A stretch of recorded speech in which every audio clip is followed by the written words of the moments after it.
लड़ाई लड़ी है, डंडे खाए, पानी की बौछारें झेली हैं, और बदले में इस सरकार ने हमें क्या दिया? कुछ नहीं दिया, कुछ नहीं दिया। बेरोजगारी दी। आज मध्य प्रदेश में 1 करोड़ से ज्यादा बेरोजगार हैं। सीटें बिकती है, सीटें बिक जाती है। आज आपने देखा होगा कि पटवारी हड़ताल पर बैठे हैं, सीटें बिकती है, और पटवारी की जब परीक्षा होती है तो ये सरकार उन पटवारी की परीक्षा में पटवारी के पद 15-15 लाख रुपए में बेचते नहीं बेचते निकल जाता। और जब उनसे जो टॉप 10 आते हैं, आपको पता है जो 10 लोगों ने पूरे मध्य प्रदेश में पटवारी की भर्ती में टॉप करा था, उनको जब पूछा गया कि जरा ये बताओ तो सही कि मध्य प्रदेश की राजधानी क्या है, तो पता है क्या बोलते हैं? दिल्ली। अगर जिन लोगों को ये नहीं पता कि मध्य प्रदेश की राजधानी क्या है, तो वो लोगों ने मध्य प्रदेश में टॉप कैसे कर लिया? आज आपके बच्चे, हमारे भाई, हमारी बहनें दिन रात एक कर देते हैं, तब जाकर कोई पटवारी बनता है, कोई कलेक्टर बनता है, कोई एसपी बनता है, तब जाकर कोई जज बनता है। और ये लोग 15-15 लाख रुपए में हम सबका भविष्य को बेच खा रहे हैं। आज किसानों के साथ क्या दुर्दशा हो रही है, अब सबने देखा। पहले बारिश नहीं होती तो फसलें मर जाती हैं, और उसी समय भाजपा की सरकार बिजली की कटौती करती है, तो जो फसलों को सिंचाई से पूरा पानी मिलना था वो भी नहीं मिल पाता है, और उसके बाद अतिवृष्टि हो जाती है, अति वर्षा होती है, और जो बची कुची फसल होती है वो भी पूरी तरह से तबाह हो जाती है। हुई कि नहीं हुई? और अगर फसलें खराब हो गई तो मैं आपसे पूछता हूं, सरकार की तरफ से कोई आपका आंसू पोंछने आया कि नहीं आया? ये बाकी लोग हाथ भी उठा रहे हैं, इनके यहां पर कोई घर पर आया है शायद? नहीं आया ना, तो बोलना तो पड़ेगा ना, बोलोगे नहीं तो काम कैसे चलेगा? और फिर जब सरकार किसी और की बन जाती है तो बोलते हैं कि हमें बोलने का मौका नहीं मिलता। यही समय है लड़ाई लड़ने का, लड़ने का, जवाब देने का। और अगर जो लोग अभी चुपचाप बैठे हैं और जो यूं हाथ हिलाते हैं, तो जब सरकार आएगी तब भी हम ऐसे ही हाथ हिलाएंगे कि भैया हम तो नहीं जानते आपको। जो लोग लड़े हैं वो भी उन्हीं की वक्त होगी। और अभी आज संजय दत्त जी हमारे बीच में बैठे हैं, मैं उनसे एक ही विनती करूंगा, जब सरकार बन जाए तो इन लोगों का ध्यान सबसे पहले रखना।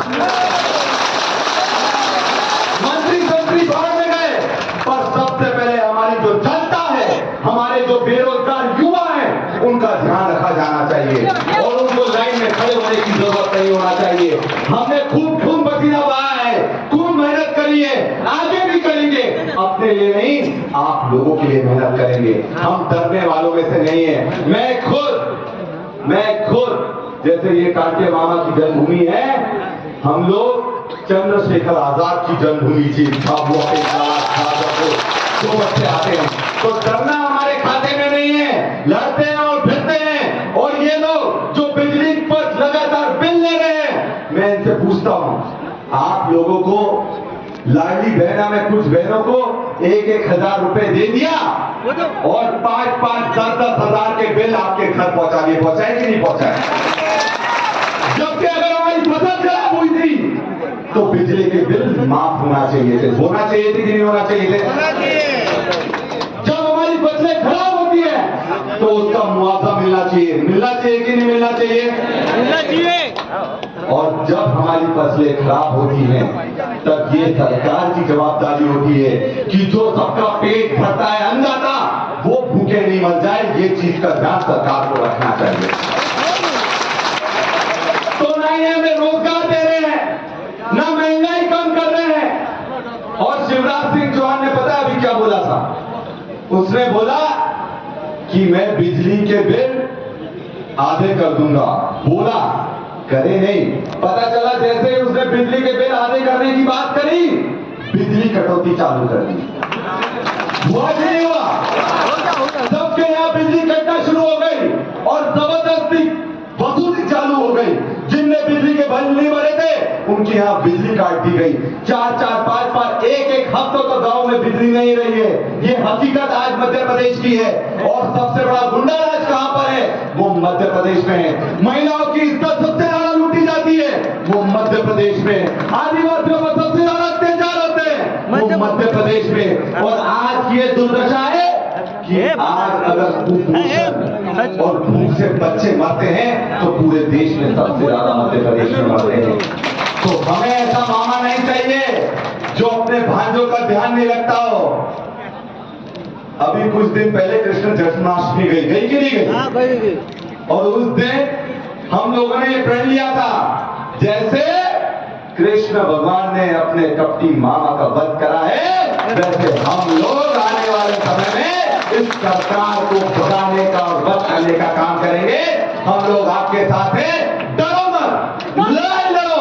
समझदारी से लड़ने वाले लोग हैं, हम डरने वाले लोग नहीं हैं, भागेंगे नहीं। अगर लाठी पड़ेंगे तो सबसे पहले हम लोग लाठी खाएंगे, ये वादा करते हैं आपके साथ।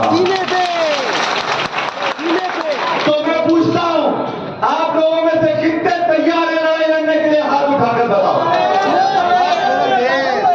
और यहां से ज्यादा मंच पर कितने लोग तैयार हैं जिताने के लिए? ये बताओ। पूरी ताकत से इस बीकानेर विधानसभा में हमारी बहन झुमा सोलंकी को ऐतिहासिक मतों से जिताकर भेजना है। वो हमारी लड़ाई लड़ती है, हमारी बहन है और हमारे आदिवासी समाज का गौरव है। तो आप सबका मैं बहुत बहुत धन्यवाद देना चाहूंगा। आज कुछ दिन पहले ही मैं आदिवासी स्वाभिमान यात्रा लेकर आप सबके बीच में आया था। पूरे प्रदेश में आदिवासियों की लड़ाई लड़ रहे थे। आज फिर ये जन आक्रोश यात्रा लेकर हम आप सबके बीच में आए और हमें उम्मीद है कि घर जाकर आप सो नहीं जाओगे, अब लड़ाई लड़ने का काम करोगे। तो एक जोरदार नारा मेरे साथ लगाओ।